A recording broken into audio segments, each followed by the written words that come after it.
Frères et sœurs, l'Esprit Saint qui habite l'Église et notre cœur nous invite à nous convertir à la loi de l'amour, car l'Esprit Saint est amour, Dieu est amour.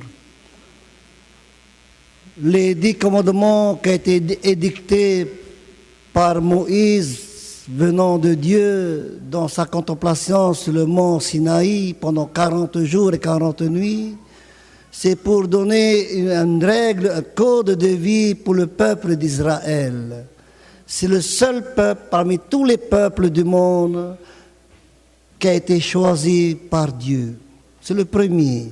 D'où Jean-Paul II disait, Saint Jean-Paul II, il dit que Israël est fils aîné de Dieu et l'Église catholique, c'est le cadet. Nous sommes issus du peuple d'Israël. Alors pour comprendre la loi, quand Dieu a mis à part ce peuple à partir d'Abraham, il n'avait pas de loi. C'était des païens, c'était des guerriers. Ils sont baignés dans une culture sanguinaire. Ils aiment tuer le sang, ils se battent tout le temps. Alors le Seigneur a choisi parmi ces guerriers pour faire son peuple. Alors il faut éduquer, il faut évangéliser, il faut travailler son âme. Alors le Seigneur, il a édicté une loi.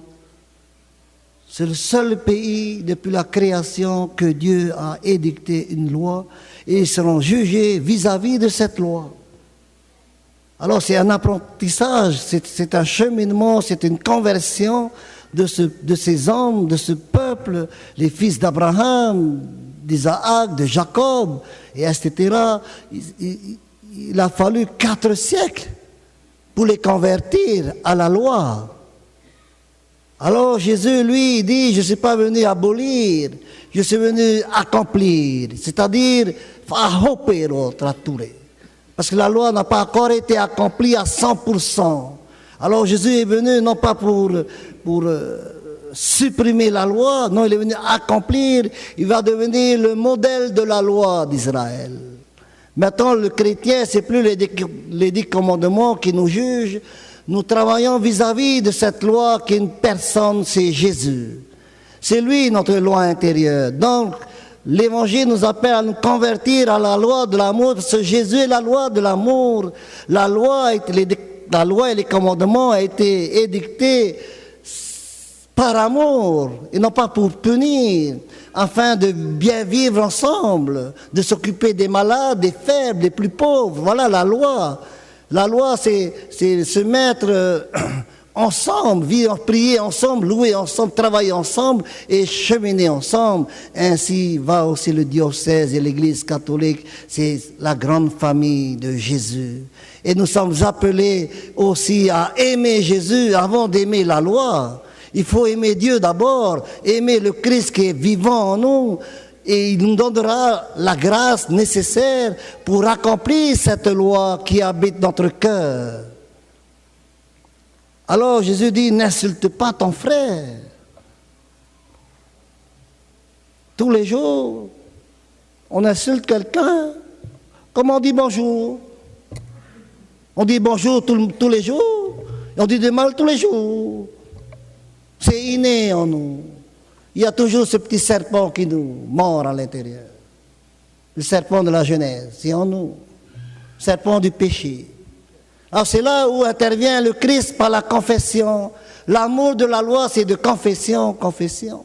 La vie du chrétien, le cheminement du chrétien, du pape, du prêtre, des évêques et toute l'assemblée des fidèles, le cheminement, c'est de confession en confession, d'Eucharistie en Eucharistie, de chapelet en chapelet, d'adoration dans tout à fait normal. Qui n'a jamais péché ici?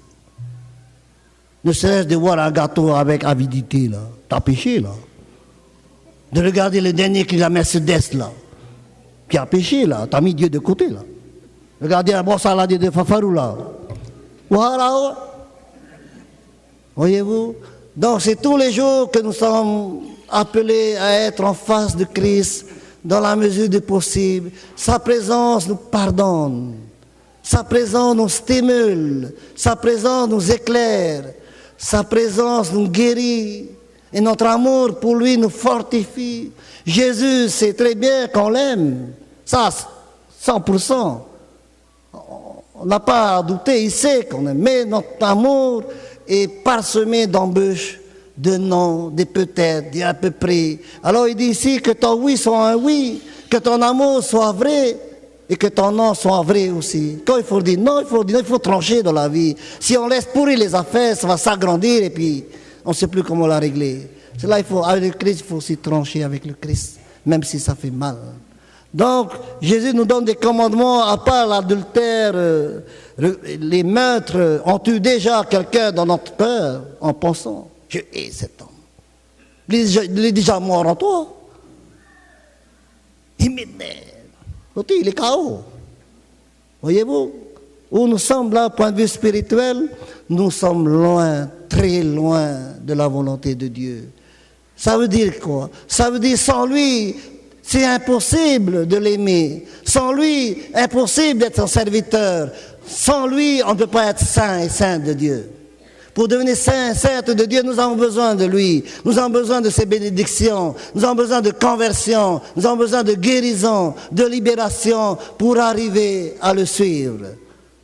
Sans lui, la porte, elle est étroite pour entrer sur le chemin de la conversion. Pour entrer dans le royaume de Dieu, elle est étroite. Mais une fois l'avoir rencontré, à toucher notre cœur, toucher notre péché dans cette conversion, la porte devient large et facile. Avec le Christ. Sans le Christ, elle est très serrée. Mais peut-être pas impossible, mais très serrée.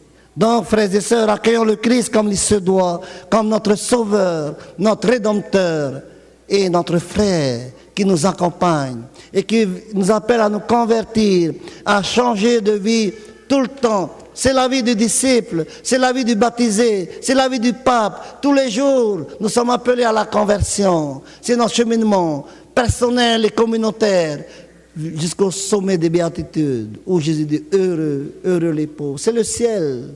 On est heureux avec Jésus, quelles que soient les difficultés, quels que soient les problèmes, quels que soient les malheurs, on est heureux avec Jésus parce que nous savons qu'il est là et avec lui, nous sommes tous sauvés. Même si parfois nous avons du mal à respecter la loi, mais lui c'est la loi par excellence. Il est miséricordieux. Alors demandons, frères et sœurs, cette grâce de cheminer, c'est-à-dire de nous convertir. Le cheminement, c'est la conversion. On approche de plus en plus du Christ en nous convertissant. Au nom du Père et du Fils et du Saint-Esprit. Amen.